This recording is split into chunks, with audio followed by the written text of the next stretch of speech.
first thing that a good training partner is going to be in what we refer to as the kill zone. Turn just slightly. So good posture for a second. Good posture. You don't get arm barred here. Honestly, I probably won't even try to throw an arm bar here because of how hyper posture he is. My first priority would be to break down the guard. Then there's no posture. It will be difficult a lot of times for me to get my arm bar from here without isolating an arm. So a lot of times you'll start to choke them. But there are these people that get tired and they get right here in this middle zone, or you can catch them posturing in the process of getting their posture. So I'm going to take my robot grips, and then I'm going to take one leg over top of the shoulder and lift my other leg up. This is not the setup. This is the less dynamic, not rip your ear off way. But once we get an idea of what's going on here, then we can talk about how to finish the armbar, okay? Or how to set up the armbar. So again, the back of my knee pit is going right over the shoulder, and then I'm going to lock up. Turn just a little bit. Again, over the shoulder, I'm going to lock up. And then Marty is going to stack into me. And the goal is not to let my body do this. If I let my hips get folded, he's probably going to be able to get his arm out. Back, please. So when he starts to push forward, I want him to push my body up. I'm going to take my arm, hook under, and then I'm going to come around the head. It is important. Turn, turn, turn. This chopping leg right here, the knee pit is tight against the back of the neck. I'm folding my heel down, and then I'm rolling it out. I want the ball of the calf to catch the bulb of the back of the head. So again, I go 1, 2, he stacks me up. You see how I didn't let him fold my body in half. My arm comes under, around the head. I'm pinching down, I'm turning out. Be careful because it comes on tight, guys.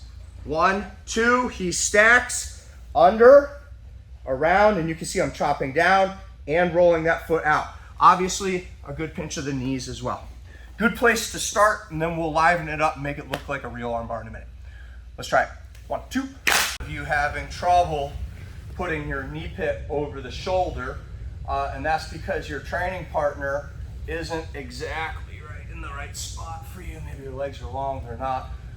And in reality, when you're sparring or fighting, no one is going to like leave their shoulder in the perfect spot. So what we're going to do is we're going to do the hip heist the same way that we used to do in our warm-ups, right? So here. And then if you remember, we used to throw our triangles too. But this is the entry for the armbar. So I'm going to bring my hips up. I'm going to snap that knee pit over the back of the shoulder, and then I'm going to reinforce it with the other leg. So I'm here, right? It's here. It's quick, guys. You see how it's straightening out his arm when that happens too? Here. And then a lot of times you can break the arm right here.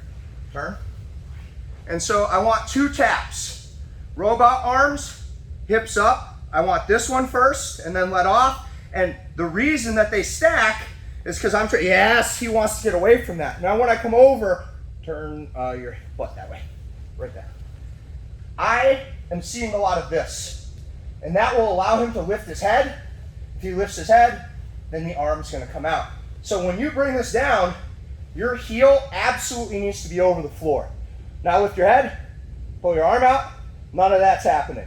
This is what controls that, okay? So again, robot arms, my hips are up. 1 tap, he stacks, hook under, tap 2. Make sense? The only thing I want you, one more time, sorry buddy. I want you to focus on is not mauling their ear, okay? You can do this over and over, and that would be terrible. Takes some practice, but it should be super duper quick. Hey Jeremy, the leg that goes over the shoulder, is that ankle always on bottom? Always on bottom. And why is it always on bottom? Turn just a little bit. I want you to look at this spacing in here. If I come over and it's on bottom, it's very difficult for him to pull that elbow out. If I switch here, there'll a lot of times be just enough space if he takes his head off center to pull that arm out. It'll totally make a different feel across the back of the posture too.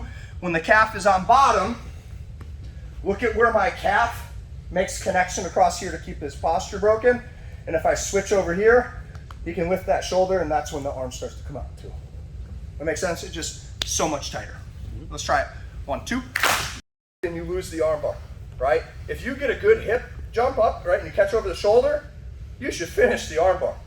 And so that, I want you to think about the hips coming up as me straightening my hips. Once they get straightened, they are never getting unstraightened. I see a lot of you doing this. This is garbage. My hip is already bent, and think about it like a structure. You're building a building, right? So you go get the best steel beams you can. And when you're picking them up, you realize they got a little bend in them, right? You're like, I'm not going to build a house out of that. Even if you then try to straighten it out, it is never going to be as strong again. So I need you to get your hips up, and they never get stacked. When he stacks, it's like a pole vault, guys. My body stays straight, and his body comes up. That's what will make it easier for me to come around. You got to get your hips up, and you got to keep them up. One more time. This is garbage.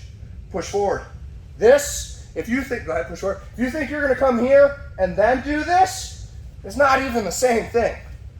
Then they're going to start grabbing your head. They're going to start cutting the corner. And as you get stacked, here's what I want you to see, right? So we're here. As you get stacked, it bows your knees. And the mechanics of the arm bar are pinching the knees, right?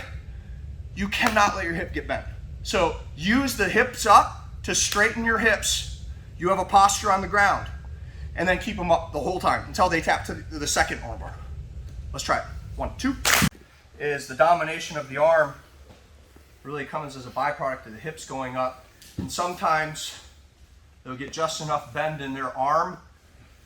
Maybe they reinforce it that I can't finish the arm bar. And so now is when I'll power pump. I just got done telling you, got to have your hips extended. Now that you're all doing it, now we're going to bend our hips. But you have to have had them extended to be able to drop them. And your brain may kind of do this like rattling thing, and that's totally normal. You're going to pump up, you're going to come down, you're going to pump up, and you're going to drop them to the side. You only need 2 pumps, but if you want to shake them a couple extra times just for emphasis, I'm okay with that too. So I come here, and he starts to stack up, and I can't get it, right? So I'm going to pull down, and then I'm going to lift up. I'm going to pull down, I'm going to lift up, and then I'm going to turn to the side so that the knee goes straight to the floor. And then I'll finish the arm bar right here. So get it again.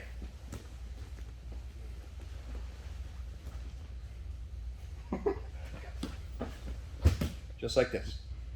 Make sense? Anyone that doesn't think it'll work? Can we see it again? Yeah. Sorry, Mike. That's a really hard one. Down, up, down, up and turn, and then right here. The pump can be as violent as you want it to be.